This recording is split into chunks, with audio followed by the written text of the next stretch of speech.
Para mí es una alegría estar hablando de educación en un ambiente como este, colaborando con Arela, colaborando con la Fundación Barrié, cuyo proyecto educativo es realmente bueno. Y además con muchas personas que están interesadas por este tema. Como veo mucha gente joven, les recordaré una anécdota de un profesor de pedagogía de Estados Unidos, que estaba precisamente preparando a maestros, y que el primer día de clase dice, miren ustedes, yo he dedicado este verano a enseñar a hablar a mi perro. Está ahí fuera, si quieren ustedes, le paso para que les haga una demostración. Sí, que pase, que pase. Entra el perro se tumba delante de la mesa, pasan 5 minutos, el perro no dice nada, pasan otros 5 minutos, el perro sigue sin decir nada y ya se levanta un alumno y dice, señor profesor, su perro no habla. Y el profesor dice, una observación muy aguda y además muy interesante para su futura profesión. Yo he dicho que había enseñado a hablar a mi perro, no que mi perro hubiera aprendido. La profesión de los docentes no es enseñar. La profesión de los docentes es a ver cómo nos las ingeniamos para que nuestros alumnos aprendan, porque eso es lo importante. Y ahora resulta que sabemos mucho más sobre aprendizaje de lo que hemos sabido nunca, de sus dificultades, pero también de sus posibilidades. Y el saber tanto, cosa que por desgracia no está calando todavía en las facultades de pedagogía, el saber tanto nos permite ser, por una parte, optimistas, pero por otra parte, estar indignados. Optimistas porque por las posibilidades que tenemos, porque sabemos, sobre todo si nos basamos en la neurología, que es la única ciencia optimista que hay, porque cada vez que descubre algo nos dice que tenemos más posibilidades, más capacidades de las que creíamos. Conocemos bien los mecanismos del aprendizaje y que podemos aprender cosas que antes no creíamos que se podían aprender. Se puede aprender, sin duda alguna, matemáticas, pero se puede aprender a tener un estilo emocional realmente adecuado, a ser capaz de mejorar nuestra capacidad de enfrentarnos con nuestros problemas o con los problemas de los demás. Tenemos posibilidad de aprender la creatividad, cosa que antes nos parecía que veníamos con ella de fábrica. De manera que tenemos realmente muchas posibilidades. La indignación, ¿por qué? Porque no las estamos utilizando. No estamos aprovechando todos esos conocimientos que tenemos. No los estamos llevando a la práctica. Ahora que estamos en periodo electoral, a mí me gustaría llevar a la ciudadanía una visión exigente y optimista de la educación. Con el presupuesto que hemos tenido en España, que no tenemos ahora, pero que lo podemos recuperar alrededor del 5%, nosotros podíamos tener un sistema educativo de alto rendimiento en el plazo de 5 años. ¿Lo vamos a tener? No. ¿Por qué? Eso es lo que me gustaría saber. ¿Por qué no? Pues una de dos, o porque no se quiere o porque no se sabe. Bueno, pues las dos cosas tienen que tener arreglo. Y no me estoy refiriendo a una cosa absolutamente vagorosa. Es considerar que un sistema en España, que tenemos un sistema mediocre, no es muy malo, no, hemos hecho muchas cosas muy buenas, estamos estancados. Mejorar nuestro sistema educativo significaría reducir la tasa de abandono escolar al 10%, subir 35 puntos en el PISA, que es no es el mejor, pero es el que tenemos ya con una serie histórica que podemos comparar. Subir 35 puntos es factible. Navarra ha subido 20 puntos en 2 años. ¿Qué se puede hacer? Y por último, tener mayor proporción de alumnos excelentes de la que tenemos ahora, porque lo tenemos un poco descompensados. Tenemos muchos alumnos medianos, muy pocos, según PISA, muy pocos horribles, porque han salido ya del sistema, por desgracia, pero muy pocos también excelentes. Tenemos un promedio de un 8%, cuando en el resto de Europa hay alrededor del 18%. Con esas cosas se pueden conseguir. Y por eso a mí lo que me gustaría es que estuviéramos completamente convencidos de que se puede hacer, de que no estamos en manos de un destino, que no es cosa tampoco de dinero, es cosa de saber hacerlo, es cosa de gestión. Porque los que estamos en el mundo de la educación estamos siendo los representantes de la gran inteligencia humana, que es siempre inteligencia práctica. ¿Por qué la inteligencia práctica es mucho más potente y mucho más exigente que la inteligencia teórica? Pues mirar, porque la inteligencia teórica se enfrenta a problemas teóricos. Y los problemas teóricos, por muy complicados que sean, se solucionan cuando conozco la solución. En cambio, los problemas prácticos, porque son tan enrevesados, es porque no se solucionan cuando conozco la solución, sino cuando la pongo en práctica, que suele ser lo complicado. ¿Y por qué es complicado? Porque intervienen las dificultades de las circunstancias, los entornos conflictivos, la necesidad de hacer una cosa diferenciada, mis necesidades, mis miedos, mis deseos, las necesidades del otro, los miedos del otro. Y entonces ver cómo todo eso se puede unificar, se puede conjuntar, se puede complementar, hace falta una gran inteligencia. Hace falta verdadero talento.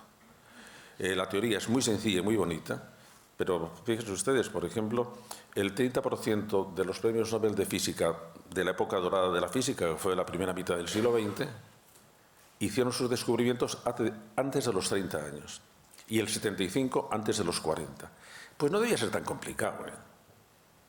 ¿Por qué? Bueno, pues que se puede hacer en muy poco tiempo. En cambio, ser un muy buen clínico, o ser muy buen pedagogo, o ser muy buen político, o ser muy buen consejero de algo, bueno, hace falta mucho, porque tenemos que estar aprendiendo qué es lo que sucede con cada uno de los casos concretos y con todos esos otros elementos que están apartados de la clara lógica de las ideas, para meternos realmente en la complejidad del mundo, que es donde vivimos. Pero ahí es donde estamos. Por eso antes Javier ha dicho, claro que yo vengo de la trinchera. A mí no me ha interesado, por ejemplo, nunca estar en la universidad, porque ha abdicado de su función educativa, en general. Yo he querido ser, y eso que he sido, catedrático de secundaria, que eso está en la trinchera, pero ya para mi próxima reencarnación me he pedido ser maestro de infantil. Porque ahora, al tener que haber hecho, que para mí ha sido una gran suerte, haber tenido que hacer los programas para la Universidad de Padres, que son año por año, es decir, de 0 hasta 16 años, en que he tenido que ver en cada momento del proceso de crecimiento del niño qué es lo que tiene que aprender, qué es lo que puede aprender, qué es lo que sería estupendo que aprendiera, cuáles son los problemas que aparecen en cada momento, cómo tratarlos. Entonces, me he dado cuenta de que hay una experiencia absolutamente maravillosa, ver crecer a un niño, absolutamente maravillosa. Y que estamos perdiendo, yo creo, un poco la alegría de educar, la fascinación por educar, y nos estamos metiendo en un círculo, en un discurso pesimista, en un curso abrumado, en un curso en que solo vemos la carga y no vemos la posibilidad. Y eso no es la educación. Educar es una tarea realmente alegre. Difícil, por supuesto que es difícil, como todo lo que es muy valioso, por supuesto que es difícil. Pero que a mí lo que me gustaría es poderles contagiar mi pasión por la educación, mi pasión por el aprendizaje, ver aprender. Cuando nosotros aprendemos, que es una cosa que muchas veces los docentes olvidamos, que tenemos que estar aprendiendo nosotros siempre. Y hemos olvidado también la belleza del momento de decir, he aprendido. Yo ahora doy muchas... Me gusta dar clase a personas de mucha edad. Y hace poco estaba dando un curso a personas que yo creo que deberían ya estar en la quinta edad por lo menos, porque eran muy viejecitas. Y yo les decía, estáis muy deprimidos, ¿verdad? Bueno, pues sí. Os han dicho que ya no podéis progresar en nada, ¿verdad? Pero hijo, ¿en qué vamos a progresar? Amigo, vamos a verlo. Vamos a verlo. Hombre, ¿en los 100 metros libres? No. Pero, ¿y en subir 3 escalones con bastón? Que antes solo subíais 2. ¿No sentís ahí el progreso? Claro que lo sentían. Porque todos sentimos el progreso cuando estamos mejorando nuestras capacidades. Y esto es lo que nos lleva al tema de la conferencia, que es el talento. Bueno, la verdad del talento me recuerda una anécdota de 2 campesinos vascos. Uno encuentra a un amigo suyo que está saliendo de la iglesia Y le preguntaba, hola, Chomin, ¿qué haces? Aquí, de la iglesia. ¿Y aquí has venido? Pues he venido a oír hablar al cura. ¿Y de qué ha hablado? Pues ha hablado de Dios. ¿Y qué ha dicho? Pues parecía partidario. Bueno, pues nosotros, al hablar de esto del talento, todos somos partidarios. Ya, lo que es más complicado es cuando preguntamos, ¿pero qué entendemos por talento? ¿Por qué? Porque talento no es un concepto científico. Es un concepto de la psicología popular, que más o menos sabemos por dónde está, pero, por ejemplo, cuando uy, este niño tiene mucho talento, significa que parece que ha nacido con talento. Significa que hace bien las cosas, significa más que hace cosas un poco especiales, o es un artista, o es un músico. No, yo creo que hay que recuperar la palabra talento porque necesitamos una palabra distinta de inteligencia.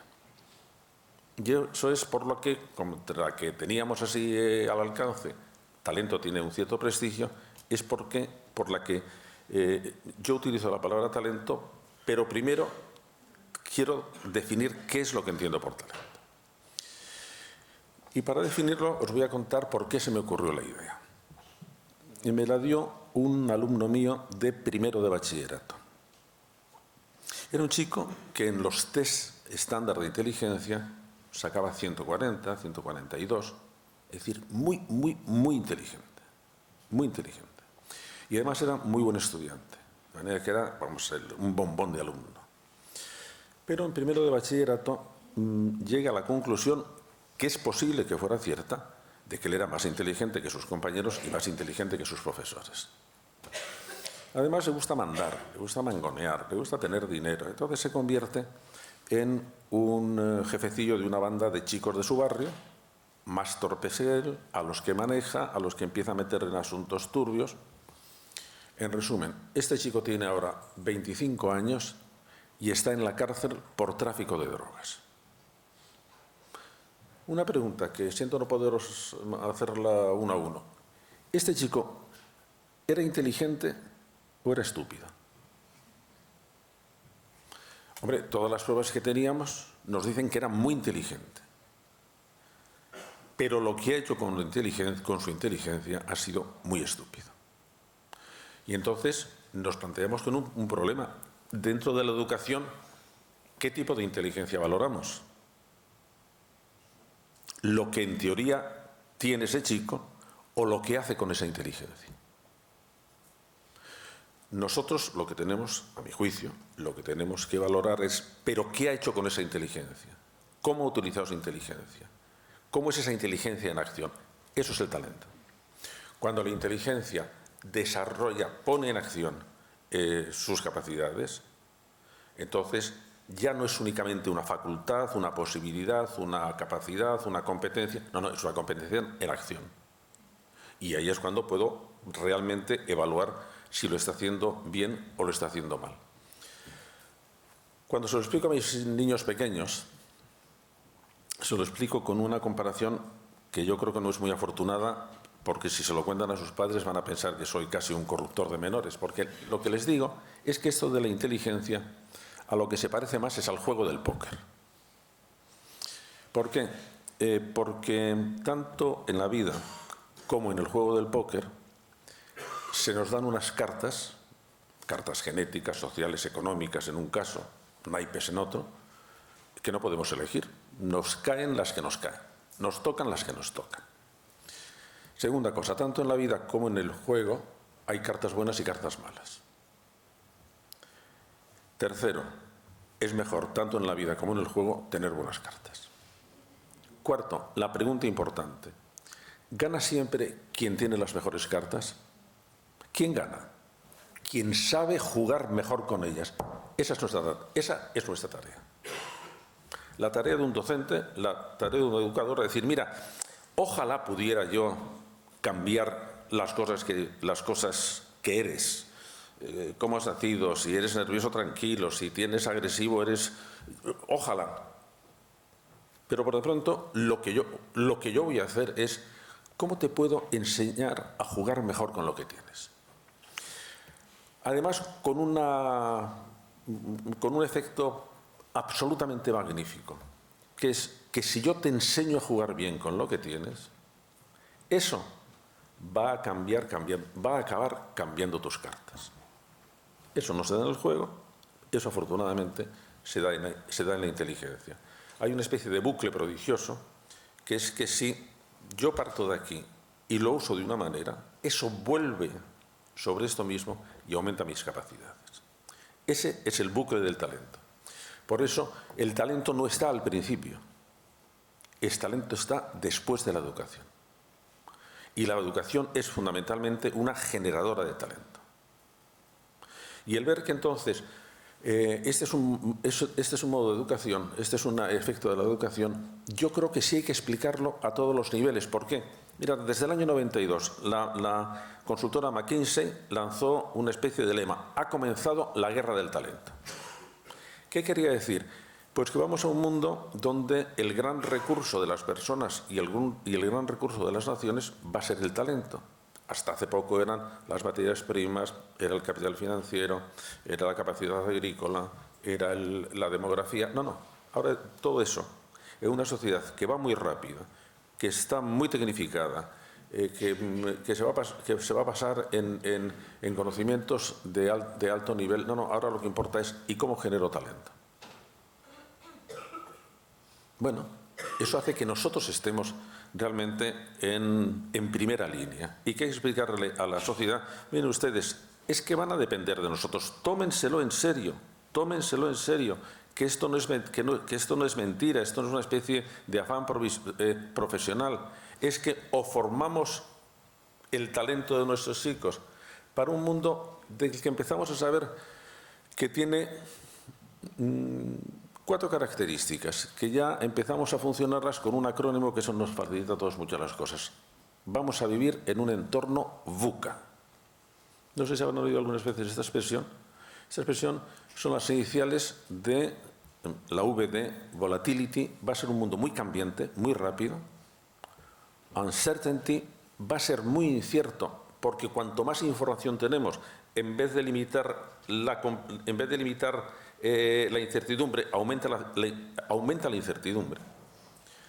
Tercero es complexity. Va a ser muy complejo. ¿Por qué va a ser muy complejo?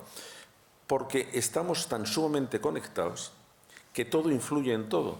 Con lo cual tenemos que tener una especie de visión global, porque es un mundo que está completamente en movimiento. Lo que, ya saben ustedes, el aleteo de una mariposa en Brasil provoca un tifón en China. Hombre, ¿cómo es posible? Pues sí, estamos en esa especie de interconexión completa. Y, por último, lo de A es de ambiguity, la dificultad que tenemos en reconocer patrones estables. ¿Qué es lo que nos está pasando, por ejemplo, en las elecciones en este momento? Que tenemos una dificultad muy enorme de reconocer qué patrones se están moviendo. Porque es como si tenemos muchísima información, hay más debates que nunca. Dices, sí, pero ¿por qué no acabo yo de fijar mucho las cosas? Porque estoy en una especie de fluidez que no sé muy bien a qué atenerme. Bueno, ese va a ser el entorno en que se van a mover nuestros niños y nuestros adolescentes. Y tenemos que ver cómo generamos el talento suficiente para hacerlo, para que se puedan enfrentar con solvencia, en buenas condiciones. ¿Sabemos hacerlo? Claro que sabemos hacerlo. Os digo que yo he tenido la suerte de poder hacer los programas de la Universidad de Padres, que creo que son los más detallados que hay en el mundo en este terreno, porque es año por año ver cómo cada uno de esos recursos que tenemos que desarrollar en el niño se empiezan a detectar, se empiezan a construir con un proceso en el que yo creo que debemos irnos metiendo todos, que es un proceso en espiral. Hay un proceso lineal y hay un proceso en espiral. En la educación tiene que ser un proceso en espiral en el que tenemos que ir pasando por los mismos sitios a niveles distintos. ¿Por qué? Porque es la única manera que tenemos de ir consolidando hábitos. Y son esos hábitos los que van a proporcionar, digamos, la estructura de la personalidad. Hay hábitos rutinarios, pero hay hábitos creativos también. Crear es un hábito. Y, por lo tanto, si conseguimos inducir en los niños el hábito de crear, o el hábito de resistir, o el hábito de ser alegres, o el hábito de ser colaboradores, estamos creando en ellos un tipo de carácter verdaderamente muy apropiado para ellos, porque les estamos enseñando también a poderlo manejar, que es lo que entendemos por inteligencia ejecutiva. El niño aprende a manejar su cerebro y el adolescente es el momento de consolidación de esta gran tarea. Entonces ahora tenemos, al hablar del talento, a mí me gusta hablar en dos grandes fases. Hay un talento infantil y hay un talento adolescente. Y luego hay un talento adulto y luego hay un talento anciano. ¿Por qué? Porque en cada uno de ellos la inteligencia se usa de una manera y se usa bien respecto de la situación en que está. Porque el talento es la capacidad, la inteligencia en acción que elige bien las metas. Eso es lo que hizo mal mi alumno. Mi alumno se equivocó porque eligió mal las metas.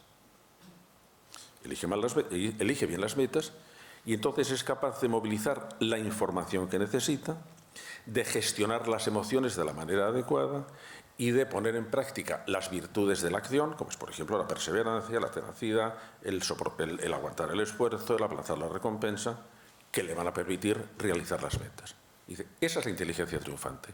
A lo mejor no las consigue. No las consigue pues porque puede haber circunstancias externas, pero no por algo que él haya dejado de hacer. Él lo ha elegido bien, él ha buscado dónde estaba la información, pero fijaros, ¿por qué en la escuela debemos introducir la educación por proyectos? Porque esa que se integra en este desarrollo de la inteligencia. El niño sabe que tiene que trabajar por proyectos y entonces no le tenemos que decir lo que tiene que aprender, porque lo importante es que tiene que realizar su proyecto. Era una cosa que decía Saint-Exupéry. Miren ustedes, si no vale la pena, de nada vale que intentemos a una persona decirle que tiene que construir un barco, decirle cómo tiene que construirlo, ponerle... Mire usted, lo que tenemos que despertar en él es la pasión por navegar.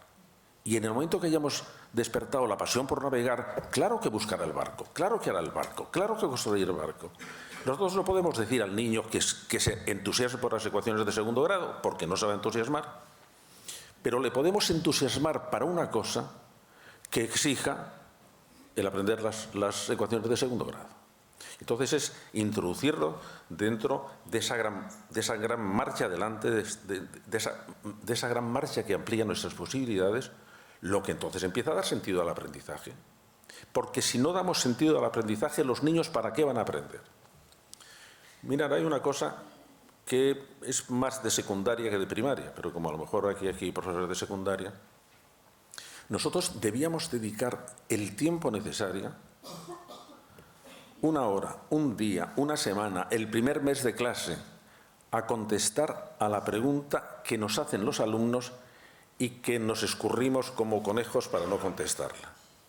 Que es, ¿y esto para qué sirve? Ah, claro, tenemos que decir para qué sirve. ¿Por qué? Porque si no, no damos sentido a lo que aprende. Esta tontería. Es verdad que algunas veces podemos decir, mira, esto sirve simplemente para probar porque a alguien en algún despacho de un ministerio se le ha ocurrido que esto hay que hacerlo. No vale para nada, pero si queréis aprobar, a ver si lo hacemos lo más rápido posible.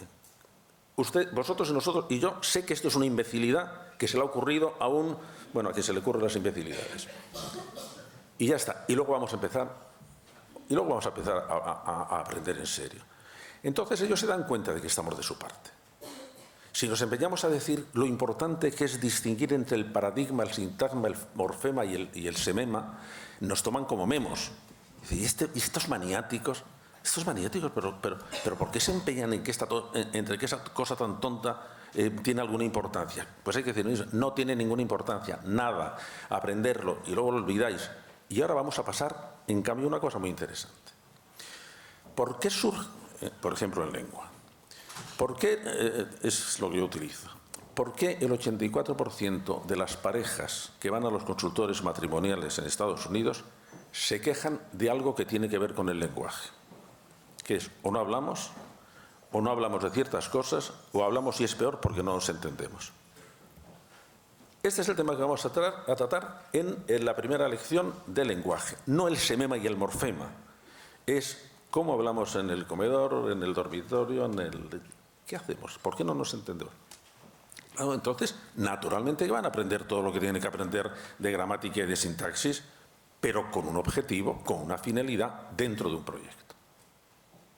Entonces ahora sabemos que es así como funciona la inteligencia y el talento es, y yo te voy a ayudar a que hagas tú bien tus proyectos, a que elijas bien tus proyectos. Y lo que tenéis que hacer, cuando estamos hablando de prevención, digamos, es la parte cauta de una cosa que en realidad es muy optimista. Voy a aumentar tu capacidad de decidir, voy a aumentar tu capacidad de elegir, voy a aumentar tu capacidad de resistir. Y ahí estamos haciendo, digamos, el aspecto positivo de la prevención. Porque al hacerlo así, te voy a poner en mejores condiciones para que te enfrentes con los problemas. El coping, la capacidad de enfrentarte. No te voy a poder quitar los problemas, pero voy a ayudarte a formar un repertorio de recursos intelectuales, emocionales, lingüísticos. ¿Sabéis, por ejemplo, la correlación que hay entre el no tener las dificultades de expresión lingüística y la agresividad? Hay una correlación directa. Entonces, si estoy enseñando a un chico a manejar bien el lenguaje, ¿le estoy ayudando a controlar la agresividad? Pues claro que sí, pues claro que sí. Y nosotros eso tenemos que saberlo. Y tenemos que saberlo exactamente, que hay cosas que sabemos que pueden ayudar a nuestros chicos y a nuestras chicas a tener la seguridad de que van a ser capaces de enfrentarse con los problemas. ¿Y eso cuándo podemos empezar a hacerlo? Bueno, vamos a empezar con el talento con el talento infantil. A mí me gustaría que esta conferencia os sirviera para algo. Siento no poderlo hacer muy práctico, pero sí me gustaría cualquier pregunta de tipo muy práctico que tengáis. Decir, bueno, sí, pero esto en el aula, ¿cómo lo hago? O esto en la reunión con mis chicos, ¿cómo lo hago? O esto en la reunión con los padres, ¿cómo lo hago? Porque es en el momento en que, os decía, cuando se pasa a la práctica, cuando todo lo que hablamos de educación tiene algún sentido, porque las teorías, pues no sabemos después si cuando pasan a la práctica tienen valor o no tienen valor. Yo le cuento a mis chicos que para ver la diferencia que hay entre las soluciones teóricas de un problema y las soluciones prácticas, a mediados del siglo pasado hubo en China una plaga de ratas que se comía las cosechas de arroz. Entonces, los gobernantes pensaron que no tenían dinero para una campaña sistemática de desratadización, pero que eran 1.000 millones de chinos y que si convencían a los chinos para que un fin de semana mataran unas cuantas ratas, bueno, se acababan las ratas en un pispaz. Bueno, ese problema que es el primer problema que tienen todos los docentes tenemos, que es ¿y cómo los motivamos? Bueno, si luego se dice en el coloquio hablamos de cómo los motivamos. Pero bueno, el gobierno chino dijo, ¿y cómo motivamos al chino para que mate unas cuantas ratas? Pues que quien va con un cadáver de rata a la comisaría, le damos una propinita. Bueno, aquello era un proceso. Esto, como siempre, se pensó en un despacho donde no habían visto nunca una rata, ni a un campesino, o sea, en el mismo sitio donde se hacen las leyes de educación, ahí. Nada más que esto era otro departamento. Vamos. Bueno, el asunto no funcionó. ¿Por qué? Porque los campesinos echaron cuentas y vieron que era más rentable criar ratas que plantar arroz. Entonces, metieron las ratas en las jaulas, dejaron que la naturaleza obrara pródigamente, hacían la escabechina de ratas, cobraban la propinita y no tenían nada, no tenían que preocuparse de nada, ni del arroz, ni del agua, ni de los abonos, ni de las ratas. O sea, una cosa que en teoría podía funcionar, en la práctica no funcionó. Y eso muchas veces nos pasa en educación. En educación tenemos que ver qué es lo que ha funcionado y qué es lo que funciona. ¿Qué hacemos para desarrollar el talento de un niño? Bueno, hay un asunto que los pedagogos muchas veces y los psicólogos muchas veces no son muy listos, porque tardan en comprender cosas que, por ejemplo, una madre sabe, que es que los niños no nacen iguales. Primero nacen niños o niñas, luego nacen, eso ya no tienen por qué saberlo, pero posiblemente con una velocidad de transmisión neuronal un poco distinta y con una capacidad de memoria tal vez un poco distinta, pero claramente con un temperamento distinto. Hay niños que son nerviosos, hay niños que son tranquilos, hay niños que son audaces, hay niños que son reprimidos, hay niños que fijan bien la atención, hay niños que la fijan menos la atención. Se califican en dos de grupos, niños fáciles y niños difíciles. Educar a un niño difícil es muy complicado. Tienen un umbral de respuesta muy baja, entonces es como si hubieran nacido con una especie de antenas y detectan todo lo amenazador que hay alrededor. En cambio, hay otros niños que han nacido con unas antenas que solo ven lo agradable, y son niños pues muy afortunados. Y los otros niños son niños muy vulnerables. Aprenden con mucha facilidad los miedos, por ejemplo. Tardan mucho en aprender rutinas. Son niños muy inestables, muy imprevisibles. Bueno, son niños. Pero sabemos que tenemos ahí un periodo, 2-3 años, en que lo principal que podemos hacer es ver cómo podemos ir sintonizando bien el temperamento con el entorno. ¿Para qué? Para que esté en las mejores condiciones posibles. Después el niño aparece un momento absolutamente mágico. La capacidad que tiene un niño de aprender el lenguaje es maravilloso, porque, ¿os acordáis de este bucle prodigioso que os he dicho? Tenemos una capacidad, lo utilizamos bien y esa utilización mejora nuestra capacidad. Eso sucede con el lenguaje. El cerebro del niño que no habla no es un cerebro lingüístico, pero aprende el lenguaje. Y cuando aprende el lenguaje, rediseña por completo todo su cerebro. Es fantástico. Es fantástico. Fijaros, una cosa, si os acordáis de cuando estudiabais.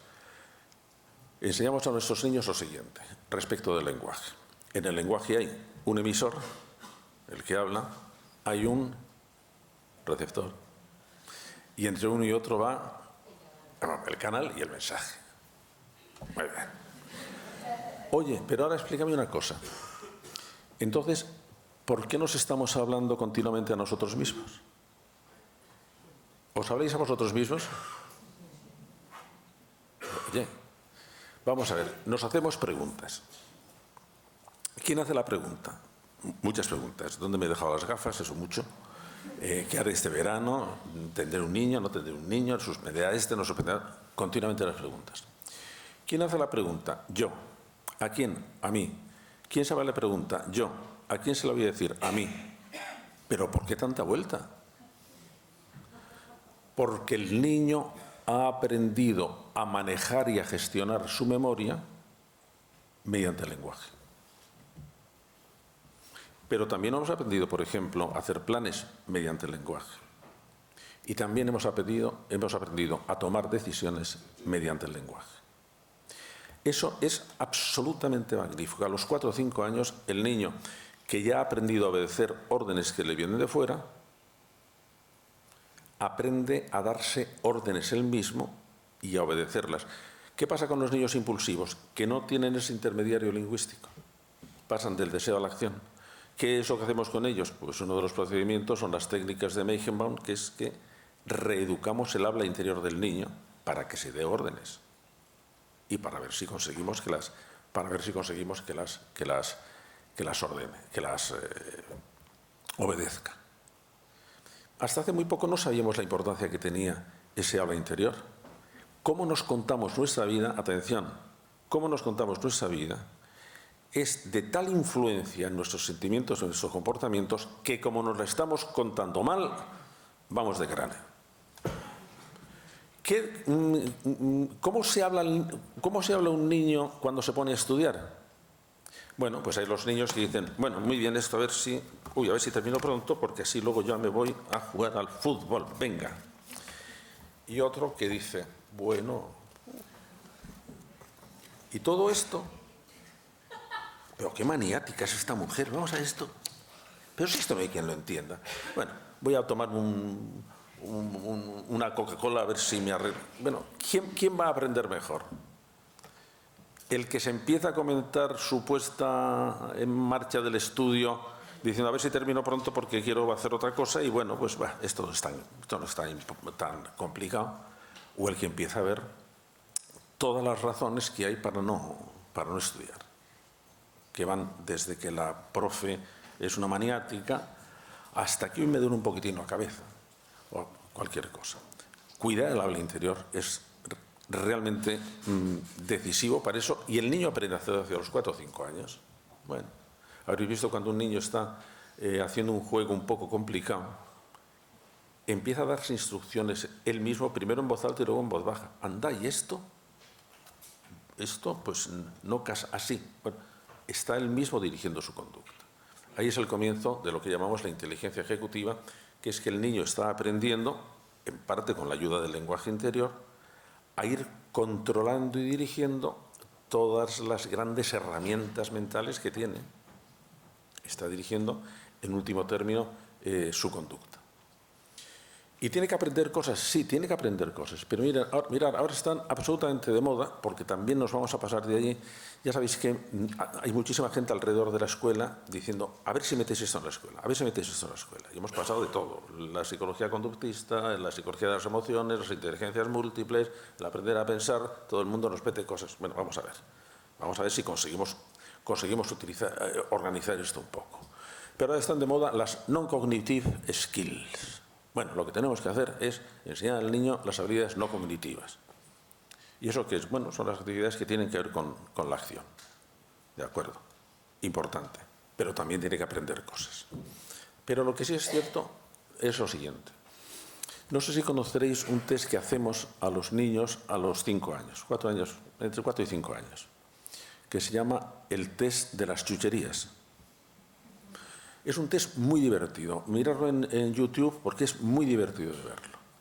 Entonces lo que hacemos es al niño le damos un pastel y decimos, mira, te puedes comer el pastel, pero si no te lo comes en el rato que yo voy a estar fuera y te vas a quedar solo, cuando vuelva te le puedes comer y te doy otro de propina. Entonces salimos y observamos qué hace el niño o lo grabamos. En YouTube están los que están grabados. Entonces hay niños que se zampan el pastel, pero vamos, en cuanto se lo hemos dado. Y hay niños que no se quieren comer el pastel, pero adoptan una estrategia equivocada, que suele ser, se ponen mirando delante del pastel, y la miran fijamente, le dan la vueltecita. Bueno, al medio minuto se la han comido. Pero hay otros niños que ponen en juego unas estrategias eficaces. La más sencilla es que se tapan los ojos. O empiezan a dar vueltas a la habitación como locos. O empiezan a cantar. Digamos, estos niños que han sabido. Primero, que no se quieren comer el pastel. Segundo, que si se distraen, es más probable que no se coman el pastel. Y entonces deciden distraerse. Esta es la parte anecdótica. La parte interesante es que Walter Mischel, que es el psicólogo que inventó este test, ha seguido a esos niños durante 30 años. Y ha aprovechado también los resultados de otro estudio que no están hechos así, que es el Dunedin Program, y entonces ha visto que el resultado de este test predice mejor la evolución de los niños durante 30 años, académicamente, laboralmente, familiarmente, socialmente, si se meten en problemas sociales o no se meten en problemas sociales, lo predice mucho mejor que los test estándar de inteligencia. Eso es importante, ¿eh? Eso es importante porque si esta es una habilidad, el test se llama técnicamente test de aplazamiento de recompensa. Si el niño empieza a saber aplazar la recompensa, está en mejores condiciones de progresar que si es incapaz de aplazar la recompensa. Cuando estamos hablando de que necesitamos, que es el modelo nuestro, necesitamos desarrollar en el niño y después en el adolescente las funciones ejecutivas, esta es una de las funciones ejecutivas. Las funciones ejecutivas son aquellas en que una vez que yo he elegido la meta, soy capaz de movilizar el esfuerzo suficiente para hacerlo. Soporto el esfuerzo, aplazo la recompensa, tengo perseverancia. Eso evita realmente un porcentaje de problemas después sociales se han medido en acercamiento a drogas, embarazos adolescentes, problemas de agresividad y problemas de delincuencia. cuando estamos viendo cómo podemos fortalecer estas funciones ejecutivas en el niño, lo que le estamos diciendo es, le estamos dando unas herramientas absolutamente fabulosas para su futuro. Porque esas funciones ejecutivas le permiten organizar 4 grandes bloques de cosas. Una es el bloque de cómo movilizo mis energías para actuar. Y en ese bloque, la inteligencia ejecutiva lo que hace es estudiar cómo activa todo el sistema. Hay niños muy dependientes, hay niños muy pasivos, hay niños que tardan muchísimo en comenzar una acción, hay niños que llamamos procrastinadores, que lo dejan todo para el día siguiente, niños con muy baja productividad. Bueno, pues les tenemos que enseñar a que pongan en movimiento todo su cerebro. Eso lo podemos hacer en clase. Si dedicamos los 5 primeros minutos de clase a poner en estado de alerta, en actitud de aprendizaje, el cerebro del niño, después lo vamos a utilizar mucho mejor. Porque hay muchos niños que les cuesta mucho ponerse en actitud de aprendizaje. Ese es el primer bloque, que lleva también cómo se gestionan las emociones, cómo se gestiona la motivación y cómo se gestiona la atención, porque todas esas son grandes capacidades que dirigen la energía de una inteligencia. Si no controlamos la atención, nos pasa lo que nos pasa, que los niños están dirigidos por la atención involuntaria y entonces están a merced del estímulo más fuerte que hay. Cuando estamos hablando de la cantidad de niños con déficit de atención que se nos ha aparecido, no todos tienen trastornos de atención. No creo que sean más de un 1,5, un 2%. Lo que sí tienen es problemas de atención porque no han aprendido a manejar su atención. Y entonces no tienen la capacidad de concentrarse, tenemos que estar llamando de la atención continuamente. Bueno, pues eso forma parte de la enseñanza de las funciones ejecutivas. Segundo bloque. El niño tiene que dirigir su acción y le tenemos que enseñar a hacer proyectos, a elegir metas, a movilizar el esfuerzo, a mantener el esfuerzo, a aplazar la recompensa, porque eso forma parte de la acción. Tercer bloque, le tenemos que enseñar a manejar su memoria. El niño tiene como gran tarea educativa que tiene primero que construir su memoria.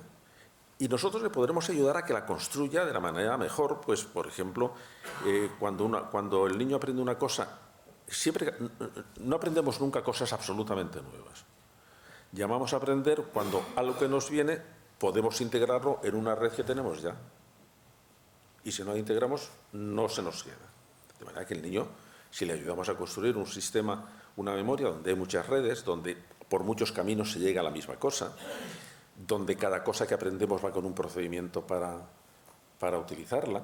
Imaginaos que estáis aprendiendo una lengua nueva. Hay una manera estática como aislada de aprenderlo, el léxico. 5.000 palabras. Muy bien. ¿Y qué hago con esas 5.000 palabras? Como no las integre dentro de esquemas flexibles, que son los sintácticos, no me valen para nada. Entonces, ¿qué pasa? Cada vez que aprenda alguna palabra, a ver si la puedo incluir ya dentro de un esquema sintáctico. ¿Por qué? Porque entonces mezclo las dos cosas. Mezclo las redes operativas y mezclo los contenidos de las redes. De manera que podemos saber muy bien cómo ayudar al niño a construir su memoria y las dificultades que pueden tener algunos niños en construirla. Pero tenemos también que enseñarles a usar su memoria. Todos habréis visto una cosa. Cuando a un adolescente le hacemos una pregunta, como no le venga inmediatamente a la cabeza, dice, no lo sé. Ningún adolescente busca nada en la memoria porque buscar en la memoria es muy complicado. Entonces, si le entrenamos a buscar en la memoria, bueno, entonces sí va a poder aprovechar lo que tiene en su memoria. Esa es la tercera parte. ¿Cómo gestionamos la memoria? Y cuarta parte es cómo gestionamos la gran herramienta que tenemos para hacer todo lo demás, que es a lo que llamamos pensamiento. Pensamiento es cómo unificamos una serie de informaciones para conseguir un fin. No es el razonamiento, eso es una forma de pensamiento. Por ejemplo, un águila piensa. Pues hombre, Sí, sí, un águila piensa. No sabe qué está pensando, pero piensa. ¿Por qué? El águila ve, desde lo alto de su risco, ve un conejo que se mueve. Y se pone en funcionamiento un proyecto que se viene de fábrica, que es, me tengo que comer ese conejo. Y entonces empieza a pensar. Empieza a pensar significa que tiene que captar la información en movimiento del conejo. Tiene que ver qué velocidad tiene que tener en su vuelo para poder alcanzar el conejo. ¿Cómo debe mover las alas para alcanzar esa velocidad? ¿Cómo lo hace para alcanzarla según la temperatura que tiene el aire, que es distinta? ¿Y cuál debe ser el ángulo de incidencia para coger a una presa en movimiento sin pegarse el tortazo? Dice, ¿y todo eso lo hace? Claro, todo eso lo hace. Y por lo tanto, se está moviendo toda esa información para conseguir el fin de cazarle. Está pensando. Nosotros pensamos con palabras algunas veces, pero estamos siempre manejando muchísima información. Vamos a ver, una pregunta muy complicada. ¿Habéis estado en la Luna? ¿Habéis tenido alguna dificultad en contestarlo? No. Lo habéis hecho con bastante rapidez, unos 150 milisegundos. La pregunta viene ahora. ¿Cómo habéis sabido que no habéis estado en la Luna? No, es que lo sé. No sé, eso es lo que quiero que me expliques. Si queremos que eso lo haga un ordenador, tenemos que darle una relación de todos los sitios donde hemos estado. Introducimos Luna, hace un matching, pues no hemos estado. ¿Qué hace nuestro cerebro? Pues no lo sabemos, pero algo tiene que hacer. Algo tiene que hacer. Donde estamos ahora es, si el cerebro está continuamente haciendo esas operaciones, si, por ejemplo, está interpretando lo que nos viene y dentro de esas operaciones un cerebro determinado interpreta eso como una amenaza y produce el sentimiento de miedo, y yo lo único que veo, me salto todo lo que está pasando dentro de mi cerebro y solo veo que esto es una amenaza y esto es el miedo, voy a tener pocas posibilidades de saber qué hacer con el miedo. Pero si yo sé que donde está el esquema para interpretar esa operación, esa amenaza, es en mi cerebro, y que por eso yo puedo tener miedo a cosas que tú a lo mejor no tienes miedo, entonces digo, bueno, ¿y si yo pudiera educar justo lo que pasa sin que nosotros nos demos cuenta de que está pasando? Es decir, ¿y si yo pudiera alterar alguno de esos procedimientos, los llamamos esquemas, que me están desajustando con la realidad? Que hace que, por ejemplo, un niño agresivo perciba todo lo que hacen los demás como una ofensa y entonces se cabrea mucho. Bueno, si pudiéramos cambiar un poquitín ese sistema de interpretación que tiene para que no viviera cualquier cosa que viene de los demás como una ofensa o como una amenaza. ¿Qué hacemos? ¿Lo podemos hacer? Claro, es que ahora empezamos a ver que eso lo podemos hacer. Es decir, que cuando estamos hablando de educar los hábitos de un niño, y puede ser para razonar o puede ser para ser optimista, claro que podemos hacer ahora. ¿Cómo podemos hacer que un niño sea optimista?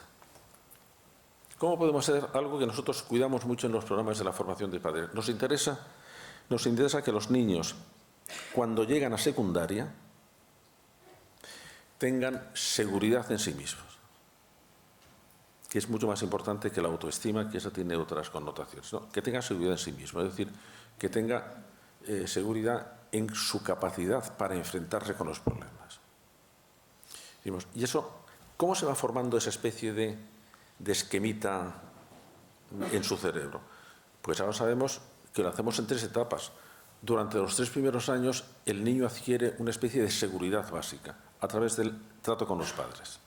Ese es un tipo de educación que tienen que dar los padres, en que el niño llega al convencimiento de que ha nacido en un mundo acogedor. También puede, lo contrario, puede ir formando el esquema de que he nacido en un mundo hostil.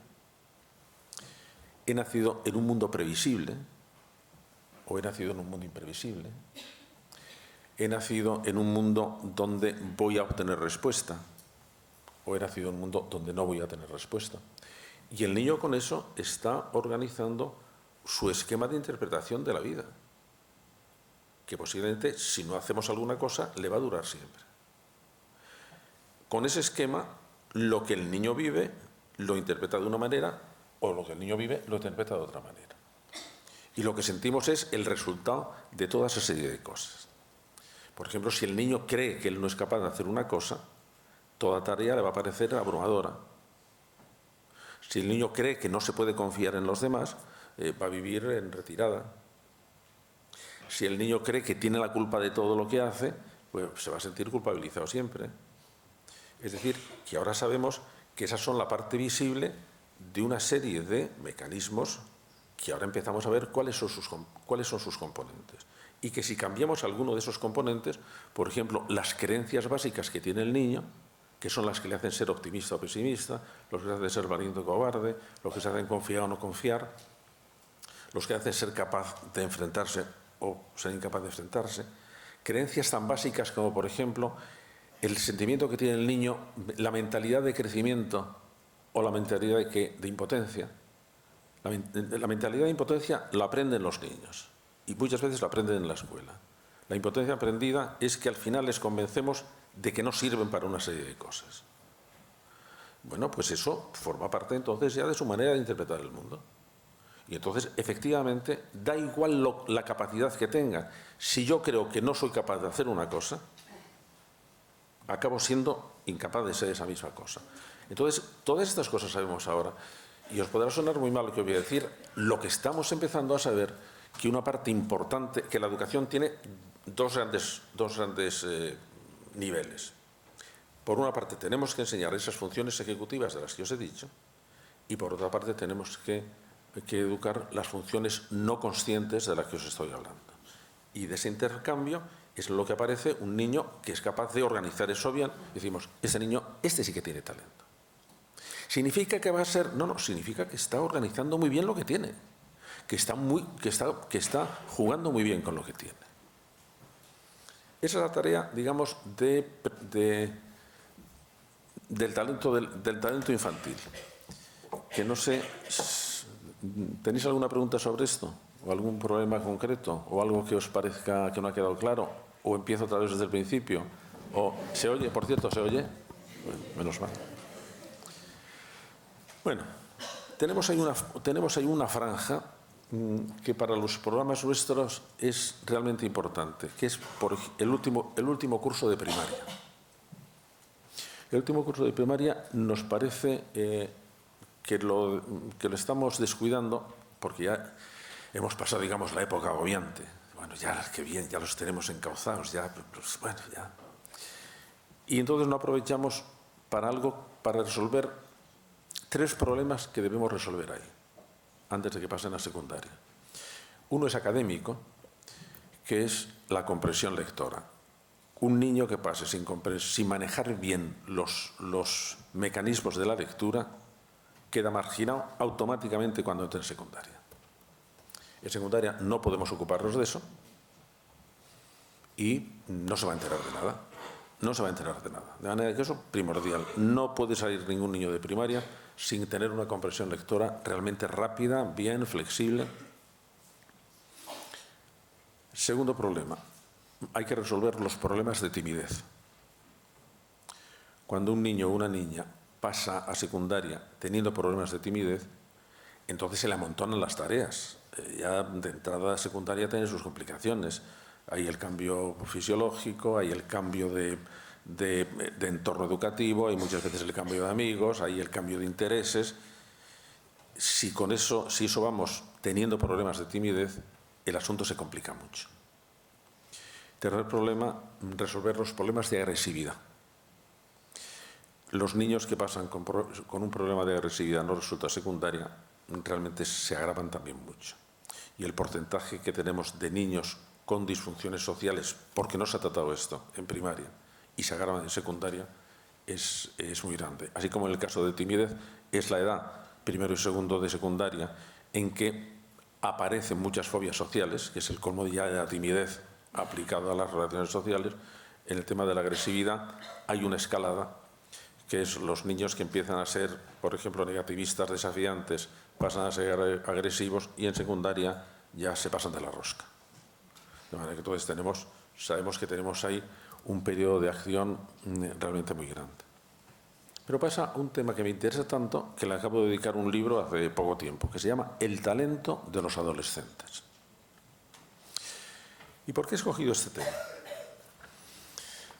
Porque yo creo que estamos dando los adultos un modelo de adolescencia absolutamente equivocado y absolutamente perjudicial para nuestros adolescentes. Creemos que la adolescencia es un periodo descontrolado, en que no podemos hacer nada más que rezar a San Pancracio que lo pasen con el menor daño posible, en que no nos atrevemos a educar, en que creemos que es que no tienen control. Y como no tienen control, pues no sabemos si darles un tortazo o ponerles una visa oro. Entonces, oscilamos de una cosa a otra.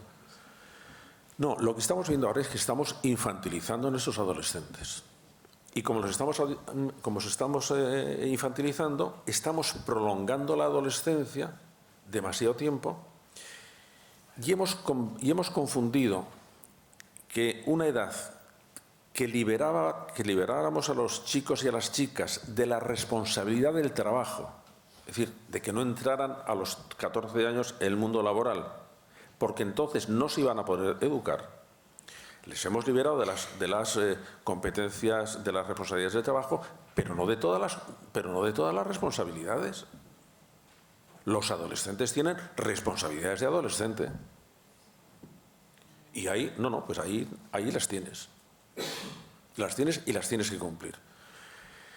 Una de las cosas más raras que ha pasado, ya os decía que yo que me he dedicado a estudiar psicología toda mi vida, miro con cierto recelo el desembarco de alguna parte de la psicología en la educación. Por ejemplo, durante toda la historia, hasta principios del siglo XX, el concepto que nos servía para explicar el comportamiento humano libre era el concepto de voluntad. Entonces, hacia los años 30, desaparece de los libros de psicología el concepto de voluntad. ¿Alguno de vosotros que haya estudiado psicología ha estudiado algo que tenga que ver con la voluntad en los tratados de psicología? No. Y por lo tanto tampoco en los tratados de pedagogía, y por lo tanto tampoco en los tratados de didáctica, y por lo tanto tampoco en la escuela. ¿Y por qué nadie protestó? Pues porque se sustituyó el concepto de voluntad por un concepto que parecía más claro y más operativo, que era el concepto de motivación. Entonces, antes decíamos, ¿cómo se explica el comportamiento humano? Por la voluntad. Ahora es, ¿cómo se explica el comportamiento humano? Por la motivación. Pero pertenecen a dos sistemas de pensamiento completamente distintos. El sistema de la voluntad admite la libertad de las personas, el sistema de la motivación no admite la libertad de las personas. ¿Quién determina el comportamiento? El motivo. Si yo juego con los motivos, determino el comportamiento. De manera que nos estábamos metiendo una cosa, sobre todo con una cosa que para la escuela ha sido absolutamente nefasta. Estamos enseñando que si no estamos motivados para una cosa, no podemos hacerla. Y entonces nos entra la angustia de decir, ¿y cómo motivo yo a este niño? Porque claro, si no le motivo, no va a estudiar. O si no le motivo, no va a ser pacífico. O si no le motivo... bueno, esto es una visión que no se corresponde con la realidad. Un ejemplo. Imaginar que se os estropea un grifo y llamáis a un fontanero. Y el fontanero os hace una chapuza. Y vais a protestar. Y el fontanero os dice, pues mire usted, señora, o pues mire usted, señor. Yo es que ese día no estaba motivado para el grifo. Y si no estaba motivado para el grifo, ¿cómo piensa usted que le podía arreglar el grifo? Y dices, no, claro, tenía razón, el pobre, bastante desgracia tenía, que no estaba motivado. No, vamos a ver. Claro que lo bueno es hacer las cosas por motivación, que significa con ganas de hacerlas. Claro es también que hay cosas que tenemos que hacer aunque no estemos motivados. Por ejemplo, ¿por qué? Pues porque es mi obligación. ¿Se maneja en didáctica y en la escuela el concepto de deber como herramienta pedagógica fundamental? No. Los deberes sí, pero eso va... No, el deber es que cada uno tiene los deberes. La madre tiene los deberes, los padres los deberes, los profesores los deberes y los alumnos los deberes y los adolescentes sus deberes. Y si empezamos a decir, no, si lo importante no es el deber, eso es una cosa coactiva, casi tiránica, de dictadores, de... No. Es que nosotros tenemos dos sistemas de actuar. Uno, movidos por nuestros deseos, por nuestros impulsos, por nuestras ganas, y como de ese no nos podemos fiar del todo, movidos también por nuestros deberes, que digamos es el marco de seguridad. Ojalá no necesitáramos, lo que decía Ortega, sería fantástico poder hacer por entusiasmo lo que hacemos por obligación. Ya lo creo que sería entusiasmo, pero algunas veces nos falla. Y todos tenemos que hacer muchísimo. Claro que no vamos a clase y nos gusta. Claro que vamos a clase por muchos motivos. Ya, pero hay muchos días que vamos diciendo, pues voy porque es mi obligación.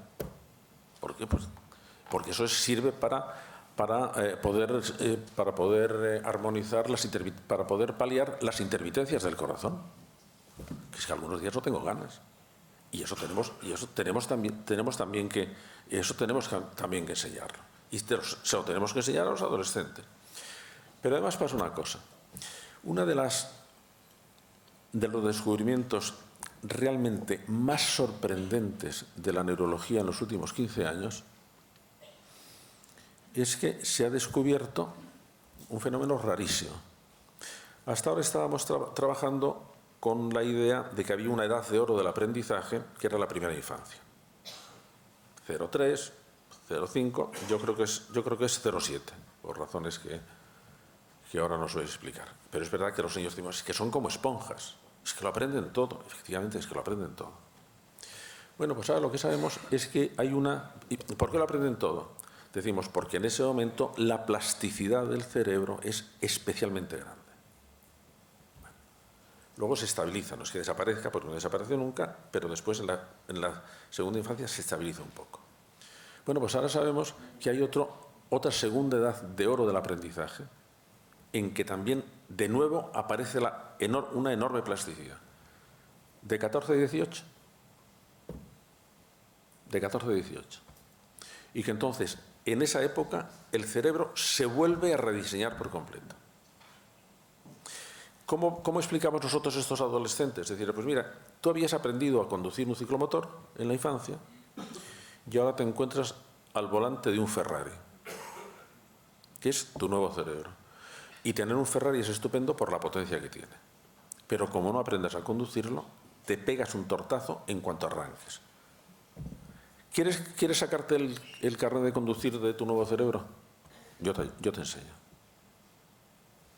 Esas son las funciones ejecutivas de la adolescencia, que corresponde con que los lóbulos para los que os interesa la neurología, los lóbulos frontales, que son la sede de las funciones ejecutivas, es en ese momento cuando termina de madurar del todo. Fijaros si es importante que, por ejemplo, como el cerebro está preparado para aprender, aprende lo bueno y lo malo.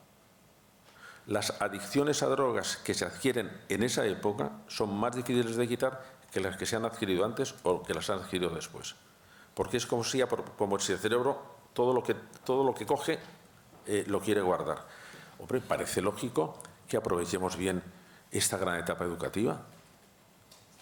¿Lo estamos haciendo? Pues yo creo que no lo estamos haciendo.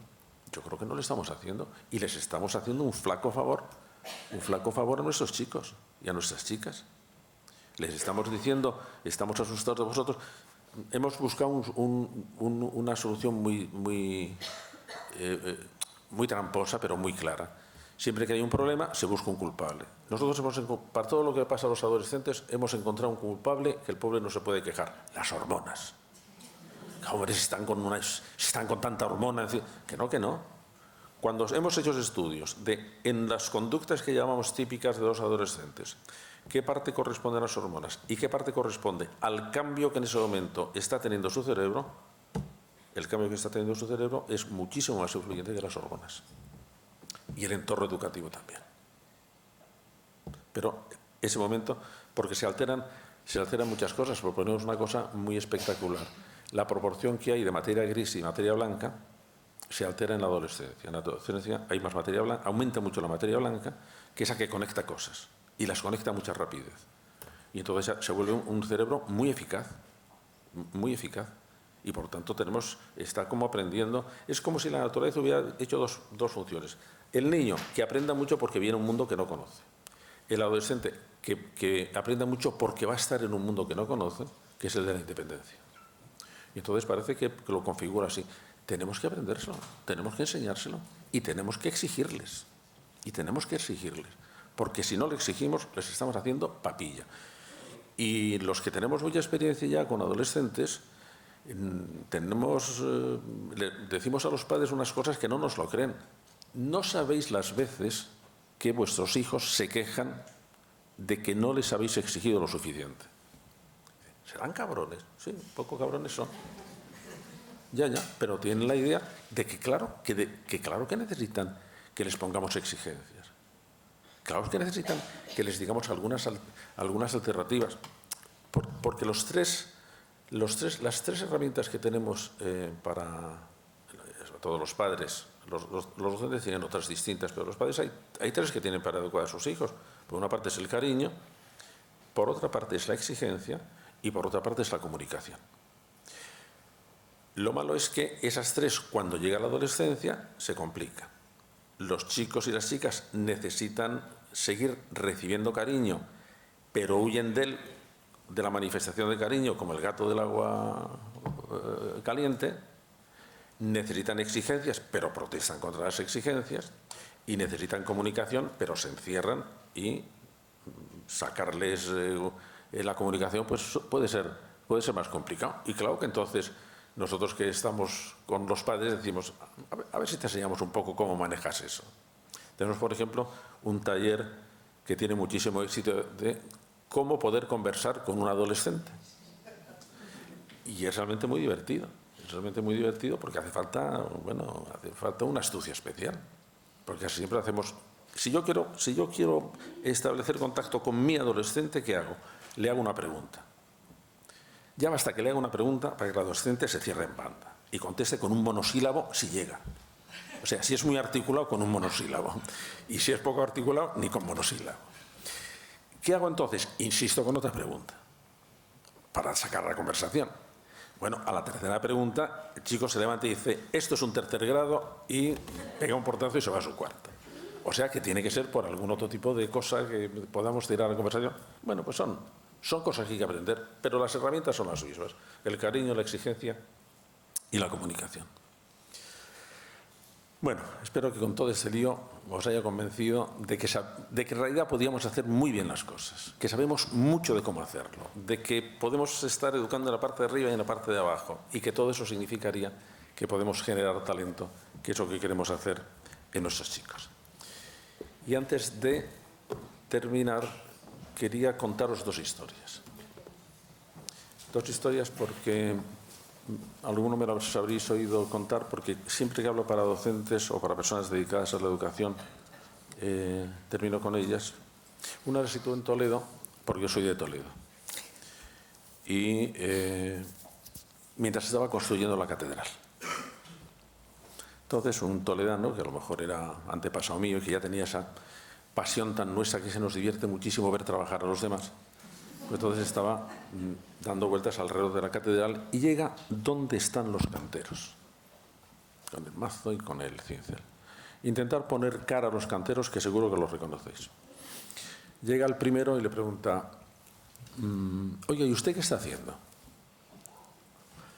Y el cantero, que debía tener un mal día, dice, pues aquí estoy con esta puñetera piedra, con el calor, con el polvo, el cabrón del capataz, en fin, esto es un asco. Llega el segundo, oiga, ¿y usted qué está haciendo? Pues lo que me han mandado. ¿Y qué le han mandado? Que desbaste esta piedra. Y, bueno, pues eso es lo que estoy haciendo. Llega el tercero, que está haciendo lo mismo, oiga, ¿y usted qué está haciendo? Y el tercero le contesta muy entusiasmado, estoy construyendo una catedral, estoy construyendo una catedral. Los tres están haciendo lo mismo, muy poquita cosa. ¿En qué han cambiado? En el sentido que estaban dando a lo que estaban haciendo. Si hay algo que tememos todos es ser insignificantes. Y por eso, cuando no tenemos una idea clara del significado de lo que estamos haciendo, somos muy desdichados. Lo que estamos haciendo nosotros, en prevención, tratando con chicos que vemos las dificultades que tienen, que, como decía antes Santiago, tenemos que decirle, pero qué majos sois, al mismo tiempo, pero qué cabritos sois. Bueno, pues porque tienen la complejidad de lo real y además con la idea de que lo hacemos y vienen otros, es como las mareas del mar, que todo esto que hacemos. Bueno, yo creo que lo que tenemos que ver es que, igual que el cantero, nosotros con esas cosas, en apariencia tan pequeña, estamos contribuyendo al gran proyecto de la humanidad, que es, vamos a ver si conseguimos humanizar esto, vamos a ver si conseguimos hacerlos más decentes, vamos a ver si conseguimos que las posibilidades sean mejores. Y con eso pequeño que hacemos, si recuperamos el sentido de la grandiosidad del proyecto, entonces nos damos cuenta de que con estas, aunque estemos muy empantanos, llevamos un tipo de vida muy noble. Y que se lo debemos también enseñar a nuestra gente. Claro que todos queremos una vida cómoda, pero también queremos una vida noble. Y las dos cosas tenemos que enseñarse. Y la otra historia es que tuve que hacer hace unos años el prólogo a las obras de un gran escritor, pero que tuvo mala suerte, Max Aub. Y me llamó la atención la frase que él había escrito para su epitafio. Y me parece una frase tan noble, tan humilde, tan altanera, que yo la repito mucho y que conste que no tengo ningún interés por mi tumba. Lo que quería que pusieran es: hice lo que pude. Hice lo que pude. A mí eso me parece de una grandeza que yo estoy absolutamente seguro que si pudiéramos irnos durante un poco de tiempo a dormir, pudiéndonos decir con toda autenticidad, el mundo está fatal, pero fatal, fatal. Ya, pero yo he hecho lo que he podido para que no lo sea. A lo mejor presenciábamos una especie de cambio que nos sorprendería, como en el caleidoscopio cuando damos un golpecito así y ha cambiado la figura. A lo mejor la posibilidad está más cerca de lo que nosotros creemos, pero va a depender de nosotros. Bueno, yo he hecho lo que he podido. Muchísimas gracias y hasta la próxima.